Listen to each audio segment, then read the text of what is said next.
the clear double standards that are being demonstrated across this noble country. The double standards of attempting to silence your reasonable demands and to silence your constitutional rights to protest against policies that are clearly unethical. Even if people disagree about the policies, no two people should disagree that you have the right to protest and you have the right that your voices are heard. Why is it that selectively across the country, and I've spoken at half a dozen rallies, across the country, our voices are being silenced only when it comes to Palestine? Across the country, I'm from Texas, I flew in from Dallas. At the University of Texas, the governor sent in the troops against students. 40 students at UT were arrested. 40 students, some of them my own sons and daughters' friends, they were arrested for protesting. The governor sent in the state troopers. Have we not learned from history? Vietnam all over again. You're going to send an army against your own students?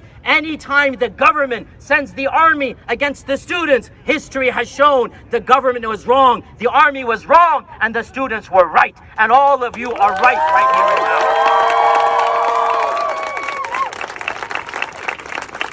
Students, I want to say loudly and clearly that collectively our voices cannot and will not be silenced. They cannot silence the truth.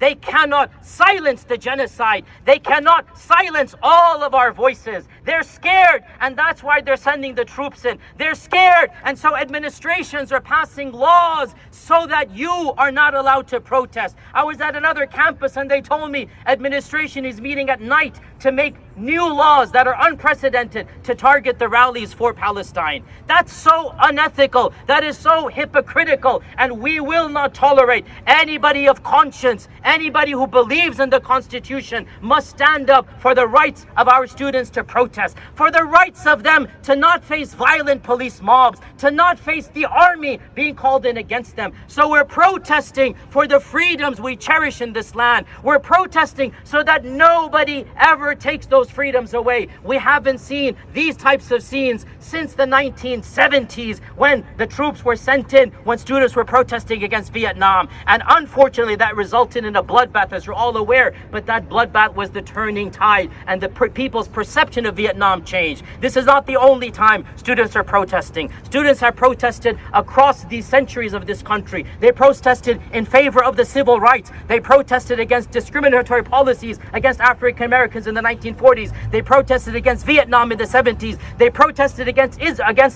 South Africa and the apartheid regime of South Africa. In every single instance, the students were right and the government was wrong. Therefore, I want to conclude on this note. All of you, every one of you, you should be proud of yourselves. You are standing on the right side of history. You are standing with the people who are oppressed. You are standing for that which is ethical, that which is moral. You're standing for truth and justice. And decades from now, when there will be a free Palestine, you will be able to tell your children that I did what I could, and I spoke out, and I attempted to influence, and I was a part of that revolution that called for the freedom and the dignity of a civilization that had been oppressed for far too long. So may God bless you, and may God bless this country to be correct and guided in its morality. And thank you all, and assalamu alaikum wa rahmatullah.